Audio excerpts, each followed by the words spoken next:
SMP 4 Depok. Wah, cantik banget. Ibunya masih ada? Ibu masih ada. Masih ada ya. Masuk sini kenapa? Ikut pendidikan kenapa tadinya? Siap, kemauan sendiri. Kenapa? Minum. Kamu minum ya? Minum apa? Kawa-kawa. Kawa-kawa. Anak-anak perempuan banyak minum kawa-kawa sekarang. Di mana suka minum kawa-kawanya? Di rumah teman. Di rumah teman. Baik. Baik, Bapak baik. Sayang sama kamu. Cuman kamunya aja yang bandel. Siap, ya. Sekarang mau bandel lagi enggak? Siap, tidak. Hah? Enggak ya? Cantik loh, punya pacar enggak? Siap, sudah. Punya, agak putus ya? Siap. Putus. Siap, ya. Mau disambung lagi enggak? Siap, tidak. Oh tidak, kenapa?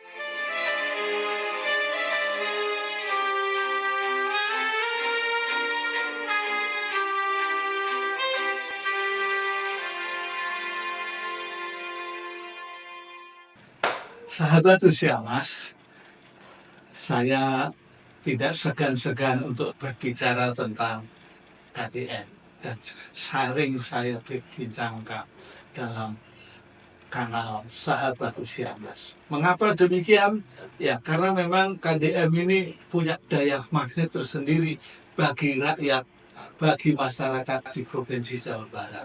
Tetapi sebenarnya dia juga memiliki daya magnet yang luar biasa di luar pemerintah Provinsi Jawa Barat. Buktinya, gubernur-gubernur di luar Provinsi Jawa Barat ada yang mengikut program-program dari programnya KDM. Nah, Provinsi Banten ya, ikut. Ya, provinsi di luar Jawa sana juga ada yang ikut, terutama terkait dengan masalah pelarangan atau melarang sekolah untuk melakukan studi tour.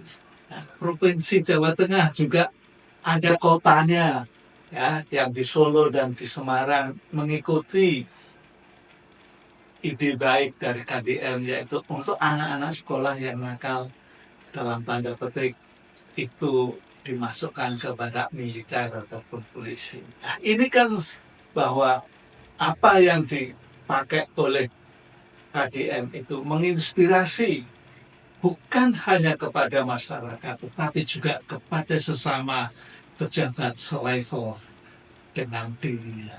Nah, pada saat ini saya ingin mengupas tentang kebijakan-kebijakan KDM yang berhubungan dengan dunia pendidikan. Ya, dengan dunia pendidikan. Masih ingat pada saat pertama kali beliau dilantik, itu hari itu langsung mencopot sementara kepala sekolah yang ada di SMA di Depok itu. Nah, gara-gara itu juga melanggar aturan tentang melakukan perjalanan wisata bagi siswanya. Gitu. Jadi dalam dunia pendidikan ternyata KDM ini memiliki komitmen yang tinggi, memiliki ya perhatian yang sungguh luar biasa. Ya. Yang jelas dia juga menyatakan bahwa sekolah itu harus bebas dari pungutan. Ya. Jadi sekolah itu harus menghapus praktek komersialisasi pendidikan. Aneh ya, ada sekolah kok komersialisasi pendidikan. Ya, sebetulnya mungkin tidak seperti itulah ya. Tapi kan fakta-faktanya banyak guru atau sekolah-sekolah yang melakukan penjualan lembar kerja siswa yang harus dimiliki dan akhirnya harus dibeli oleh masyarakat. Lalu ada yang jual seragam. Ya, apakah seragam itu kalau yang hitam putih, merah putih, biru putih, abu putih biasanya tidak disediakan di sekolah, tetapi yang disediakan adalah atribut-atributnya. Tapi juga bisa tentang pakaian-pakaian olahraga ataupun masalah sampai ke sepatu dan kaos kaki. Nah, itulah mungkin yang dinilai itu bagian dari komersialisasi. Tapi sekali lagi, ya, wisuda, ya itu kan pernah menghebohkan anak TK aja wisuda, tempatnya juga tidak main-main, ya bukan di sekolah, karena kalau di sekolahnya TK itu kan ruang lingkupnya kecil, ya dia terpaksa menyewa bangunan atau mungkin di hotel tertentu.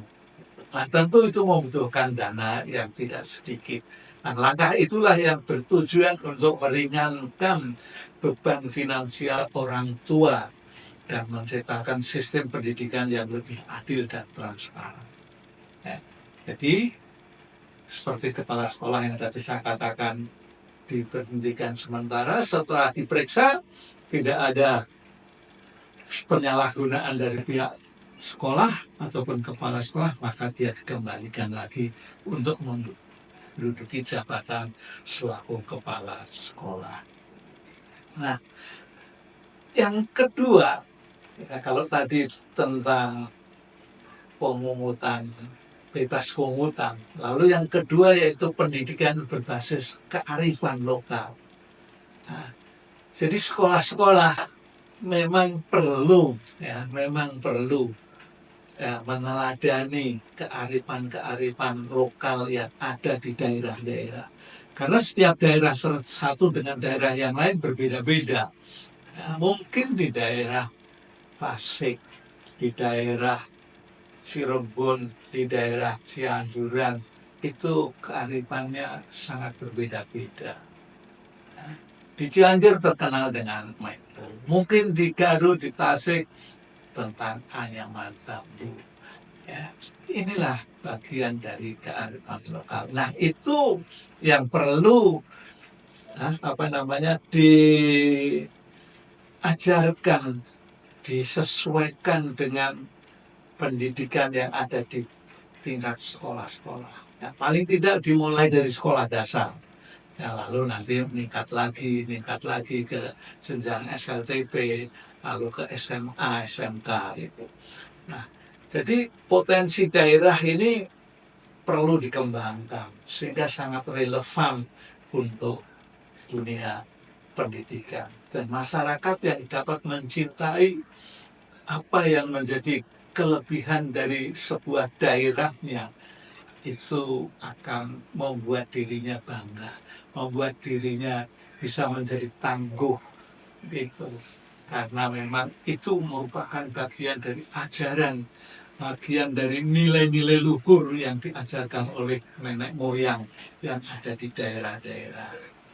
Lalu yang ketiga, yaitu ijazah harus diberikan tanpa syarat. Ya, jadi kalau dulu mungkin harus melunasi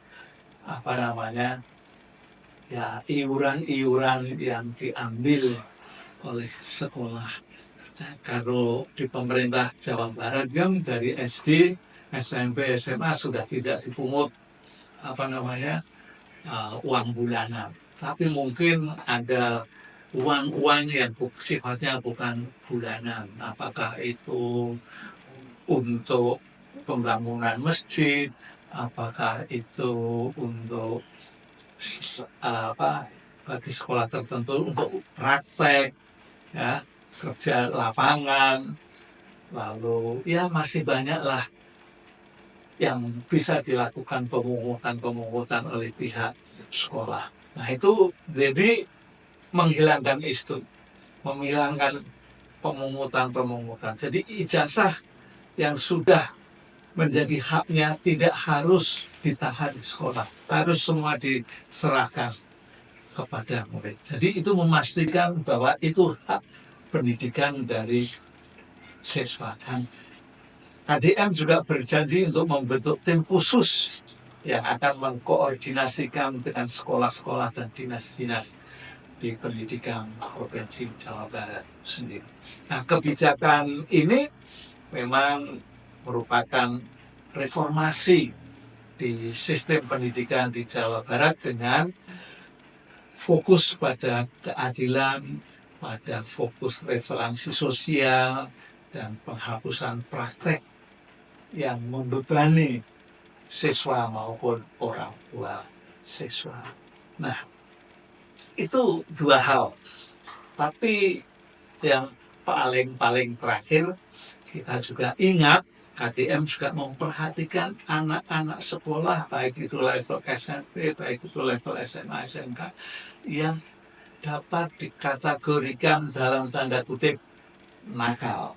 Nah, semua masyarakat pada saat itu bertanya-tanya, kenapa ya anak-anak nakal ini akan dididik melalui barak militer ini? Ya, dan program ini ternyata ya untuk membentuk kebiasaan hidup, ya, hidup sehat, ya, tentang disiplin di kalangan pelajar. Dan pada saat pembelajaran di barak militer itu, yang formal di sekolah tetap dilakukan di tempat barak militer. Ya, itu juga diakui oleh anak-anak yang ada di barak militer. Nah, tentu saja ini juga menjadi sebuah kebanggaan karena anak-anak itu yang boleh dikatakan lulus dari barak militer mengakui bahwa itu lebih enak, itu lebih membuat dirinya sehat, ya, membuat dirinya disiplin, dan membuat dirinya memiliki sebuah gagasan untuk masa depan yang baik, memiliki cita-cita yang jelas, nah, bisa fokus yang akhirnya kalau itu ditekuni secara terus-menerus bisa terwujud. Nah, yang tidak kalah menarik yaitu masalah jam masuk sekolah yang akhir-akhir ini juga menjadi polemik. Tapi sebetulnya kalau melihat keputusan KDM ketika bulan Ramadan yang baru lalu, dia juga memutuskan sekolah mulai pukul 6. Akhirnya itu juga berjalan loh di Jawa Barat. Ya, karena banyak teman-teman saya yang tadinya bisa mengantar sekolah anak-anaknya, tapi pada saat itu terpaksa tidak bisa mengantar. Ya, karena ya kesibukan yang berbeda. Kalau dulu kan bisa bareng-bareng, apalagi zaman dulu sekolah kalau pas musim bulan Ramadan itu kan diundur, ya, diundur mulainya dari 7:30 gitu. Dan waktu belajarnya juga jam belajarnya bisa berkurang gitu. Nah, itu tentang jam belajar yang akhirnya ditandatangani oleh Kepala Dinas Pendidikan, bukannya pukul 6.00 tapi 06.30, dan itu nanti menjadi bagian dari setiap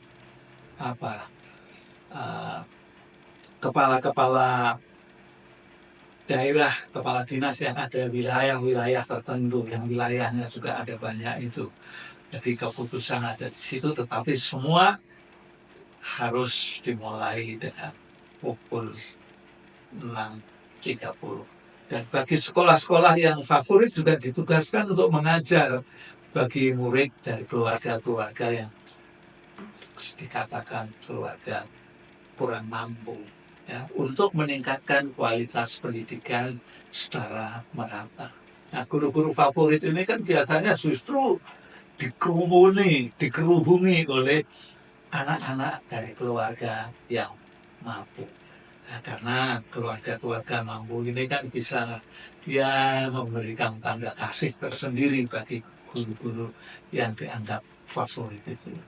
Nah, dan yang paling terakhir, kalau sebetulnya itu tadi tentang jam belajar itu yang paling terakhir.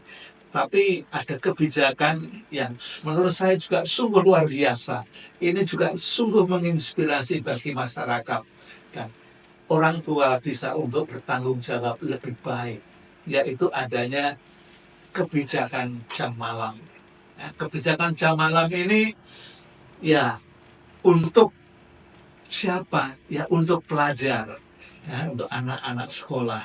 Jam malamnya dimulai dari pukul 21 sampai pukul 04. Nah, jadi juga ada pengecualian.